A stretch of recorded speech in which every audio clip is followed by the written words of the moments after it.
Bonjour Chantal Vilang. Alors aujourd'hui, dans notre roue des personnalités, un axe important, l'axe dit relationnel et sexuel. Qu'est-ce qu'on y trouve sur cet axe? Et on y trouve deux mots que vous allez aimer, les gens qui nous écoutent, qui sont souvent usités. C'est le côté masochiste et le côté sadique. Donc c'est pour ça que l'on appelle, alors bien sûr c'est à la fois un comportement relationnel, quand on dit il est sadique, etc.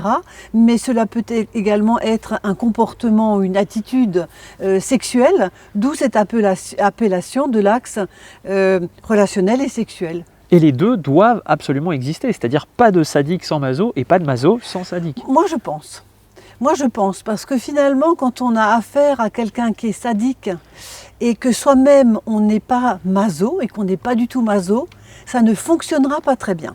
Alors, il faut vraiment qu'il y ait une personnalité maso en face pour accéder à la demande du sadique. Alors, être sadique en quelques mots justement, c'est quoi? Alors être sadique en quelques mots, contrairement à la personnalité paranoïaque, c'est prendre plaisir à sadiser l'autre, c'est-à-dire prendre plaisir à lui faire du mal, à le faire peut-être pleurer. Vous savez, je prends un petit exemple. Lorsque quelqu'un a une assistante et qui dit « oui, mais de toute façon, les dossiers que vous me remettez, c'est jamais bien, vous avez vu, vous faites même des fautes, vous n'êtes pas bonne, etc. » et qu'elle se met à pleurer. Alors à ce moment-là, le sadique, il est content. Voilà, elle a pleuré. Et après, il va dire « oh, écoutez, n'en faites pas une telle histoire, c'était pas méchant ce que je vous ai dit. » Ça, c'est totalement un petit aspect sadique qui n'est bien sûr pas très méchant et qui est encore très courant, mais c'est une illustration. Et donc maso, c'est l'inverse, c'est prendre plaisir à avoir mal? Alors maso, c'est pas forcément prendre plaisir, mais c'est adopter cette attitude de soumission. En fait, c'est ça, c'est la soumission. C'est, oui, bon, je suis soumis à mon patron, je suis soumise à mon mari, et quelque part, la vie n'est pas bonne pour moi. Alors je peux donner une petite illustration. C'est une copine qui vient chez une autre copine et elle lui dit est-ce que tu aimerais une tisane? Oui, j'aimerais bien une tisane à la verveine. Puis l'autre, elle va dans sa cuisine. Oh, je n'ai pas de verveine. Alors elle lui dit ah ben tu vois, moi c'est toujours comme ça. Il suffit que je demande la tisane à la verveine pour qu'il n'y en ait plus. Hein, c'est-à-dire que ce sont des gens qui sont en même temps toujours les victimes du système. Eh oui. On va revenir sur tout ça en détail. On va commencer peut-être par les sadiques. C'est quoi l'étymologie et quelles sont les composantes finalement? Alors l'étymologie, c'est bien sûr le marquis de Sade. Et ces composantes, ce sont essentiellement, et au démarrage, des composantes sexuelles, c'est-à-dire sadiser l'autre. Et dans le contexte sexuel, c'est avoir du plaisir, jouir de la souffrance que l'on peut infliger à l'autre. Ça, c'est véritablement, vous savez, quand on dit faire du SM, maintenant on dit du SM light, on est totalement là-dedans. Hein. C'est-à-dire que je te fais mal, je te pince, je t'attache, plein de choses. Et lorsque tu as des frayeurs ou lorsque ça te fait mal, cela me donne une jouissance intellectuelle et peut-être physique également. On dévalorise l'autre aussi? Alors on peut dévaloriser l'autre, oui. Ça fait beaucoup de bien. Enfin, je veux dire au sadique, hein, de le dévaloriser. Et puis une fois qu'il n'est pas bien et qu'on a finalement atteint la jouissance de lui avoir fait du mal, on peut lâcher le morceau. En disant « mais non, je ne l'ai pas dit comme ça, tu l'as pris au premier degré, je ne voulais pas dire ça ». Or ça a été dit et l'autre en face est quand même malheureux. Mais je répète, l'autre en face doit quand même être dans la soumission pour que cela fonctionne. Parce que s'il n'est pas dans la soumission, en me disant « mais non, qu'est-ce que tu me dis là ?» on arrête immédiatement ce comportement sadique. Dans le travail, on peut rencontrer aussi des comportements sadiques? Alors dans le travail, oui, bien sûr, on peut rencontrer des comportements sadiques. Alors ça peut-être être intéressant pour certains types d'activités professionnelles, mais en tout cas, si l'on a un sadique qui gère une équipe, qui dirige une équipe, c'est très vite très compliqué. Ouais. Hein, et on peut avoir effectivement des personnes qui font des burn-out parce que le sadique peut rentrer dans un harcèlement psychologique notamment. Hein, le harcèlement psychologique est souvent fait par des personnes sadiques qui aiment bien harceler, revenir là-dessus, embêter l'autre jusqu'à ce que l'autre finalement craque. Mais c'est des gens à qui on peut par exemple donner des missions, notamment on pense aux relations humaines, quand il s'agit de faire le vide dans une entreprise. De faire le vide, voilà, absolument.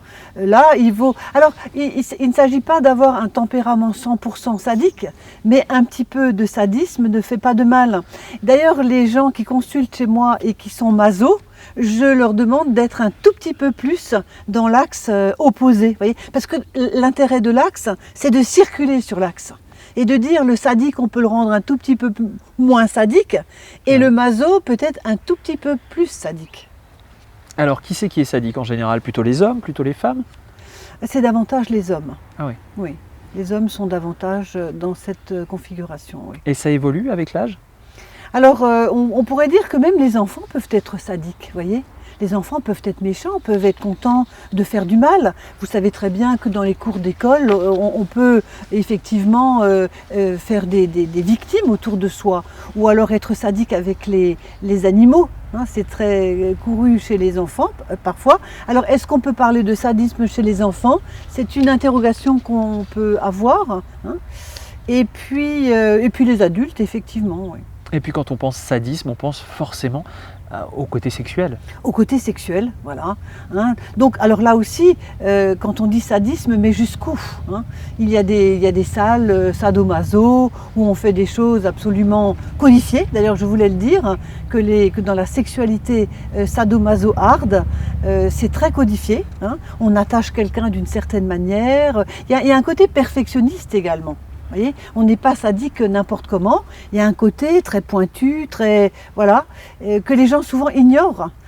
Et par exemple, de fréquenter une salle spécialisée dans ce genre d'approche, eh bien, il y a des codes rigoureux qui sont appliqués. Ça se gère, une personnalité sadique ? Alors ça se gère d'une manière assez compliquée. Là encore, il n'y a pas beaucoup de personnes sadiques qui viennent consulter parce que pour le sadique, il n'est pas sadique. Vous voyez, il pense que les autres sont faibles, etc. Il n'est pas forcément sadique. Mais ce qui est intéressant, c'est de temps en temps, en y mettant la forme, de souligner son comportement. En disant, vous voyez, là, vous avez un comportement qui est un comportement très autoritaire, qui peut faire du mal à votre épouse, à vos enfants, etc. Et il faut établir avec lui un lien important. Si vous n'avez pas de lien avec lui, il n'admettra jamais le moindre diagnostic. Voilà donc pour le sadisme qu'on trouve donc de l'un des côtés de cet axe relationnel et sexuel, et de l'autre côté, on a le masochisme. Alors là, le masochisme, c'est quoi l'étymologie ? L'étymologie vient donc de l'Autrichien von Sacher Maso, qui a écrit La Vénus à la fourrure. Et effectivement, le masochiste, c'est quelqu'un, ou la masochiste, c'est quelqu'un qui est dans la soumission totale. C'est-à-dire qui n'a pas beaucoup l'énergie de combattre, d'essayer de trouver une autre approche, et qui est souvent dans la victimisation. Elle est souvent victime de tout, de ce qui l'entoure, et ne trouve pas vraiment de solution. Il y a un manque de confiance ? Il y a un manque de confiance, et par contre c'est une personnalité que l'on rencontre quand même assez fréquemment en psychothérapie. Ah oui. Parce que les gens viennent demander de l'aide, viennent en disant voilà, j'ai été harcelée, mais c'est très curieux, je suis harcelée au travail, j'ai l'impression que mon mari me harcèle, ma belle-mère, enfin quelque chose n'est pas normal dans ce contexte-là. Alors justement, au travail, ça ne doit pas être évident de travailler avec une personnalité qui est plutôt masochiste.